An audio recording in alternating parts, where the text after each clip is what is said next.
Now, reason why I'm covering them is because I was fishing around DAP Radar, looking at the 30-day rankings for some gaming networks, and the numbers for Scale Network just blew my mind. So when we talk about gaming networks, Mutable, Scale, these will be the ones that I point you to. So if we look at Scale over the last year, yeah, it's been a bit bumpy, but I highlighted November 27th of last year when they were listed on BitHub. You'll notice before that listing, the price performance for Scale was pretty decent. All right. Getting up to as high as about 66 or 7 cent leading up to the listing.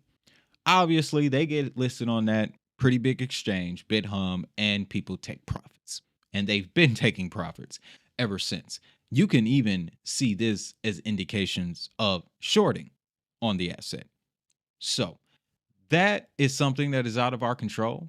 And it shouldn't really deter you from looking into gaming tokens because, as everything else in the blockchain world is building, so is the gaming sector. Okay. People think that it has died out. It's contrary to that is not the case. All right. So, to the numbers that I was seeing on DAP Radar, Scale network metrics over the last 30 days compared to other blockchain networks. Right now, they're tracking about 18, which is something else too. The blockchain gaming market is so small, folks. So, that truly means you only need a little bit, a little bit of exposure to be one of the first movers when it comes to the investing side.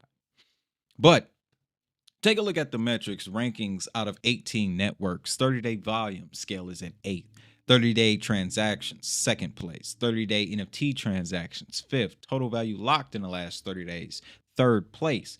The most important one is the UAW over the last 30 days. This is unique active wallets. These are wallets that engage with the network on an active basis. So they're either playing games, staking, doing a number of things on the Scale network. They rank third behind Binance and another network called Say. These two networks are giants, ladies and gentlemen, and Scale is right up under them. Above networks like Avalanche and Immutable X when it comes to gaming. So that was very impressive to me. When you look at how Scale is built, they specialize in gas free blockchain gaming. And although they offer other services geared towards payments, staking, some DeFi activities, a little bit of AI, a lot of people have come to Scale for gaming. It has become the home to blockchain gaming. All the more reason why I pair it with Immutable X so often. Immutable is creating tools to bring gamers in. Scale is creating tools to keep gamers around. So it works both ways. It definitely does. Now, outside of the metrics, Scale has been on top of its business. It's been on top of its game going back a couple years now. When I first discovered the Scale network, it was because of data like this. Most active gaming chains. Scale is leading 230,000. This was from November of 2023 when the blockchain gaming space was truly on at the top of everyone's conversation.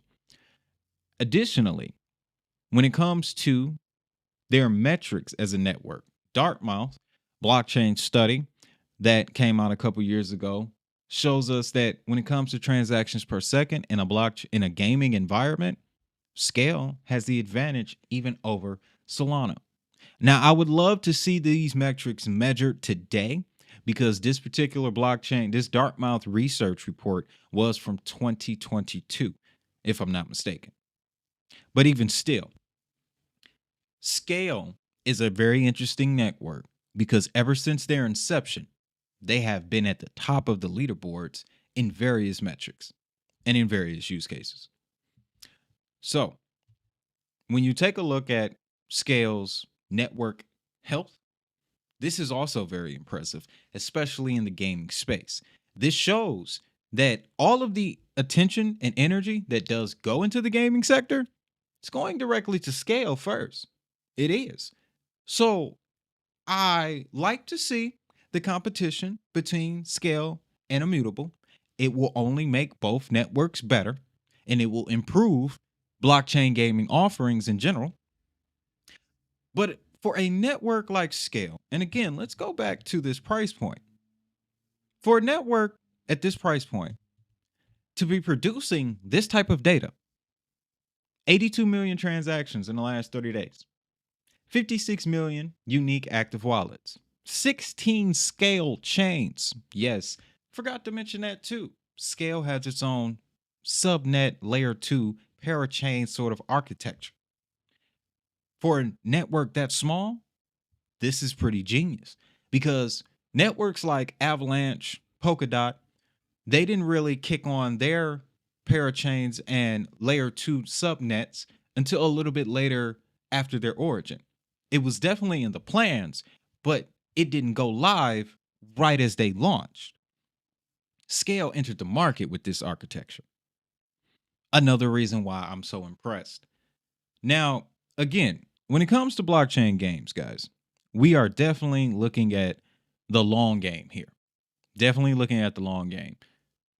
So when I look for blockchain gaming assets, I'm definitely looking at the numbers. I'm looking at the data, specifically unique active wallets, because that number indicates players, people who have come to the network to engage with the network, transact on the network. That's a lot. That's a more impactful metric as well, too, than the number of payments processed on a particular network, right? A network can process a heap ton of payments. That's true. But when you're dealing with active wallet participation, that's keeping value within your network as opposed to sending and receiving. So, of course, this is just my 2 cents on Scale. You guys see, I'm trying to cover more aspects of the industry. And every time I look into the gaming side, this is where I end up, either here or Immutable X. So, very impressive. Like I said, I'm putting together my portfolio for this upcoming cycle for the next couple of years using the new strategies that I've learned for portfolio construction. And when it comes to the gaming side, I got my eye on 2 assets, and Scale is definitely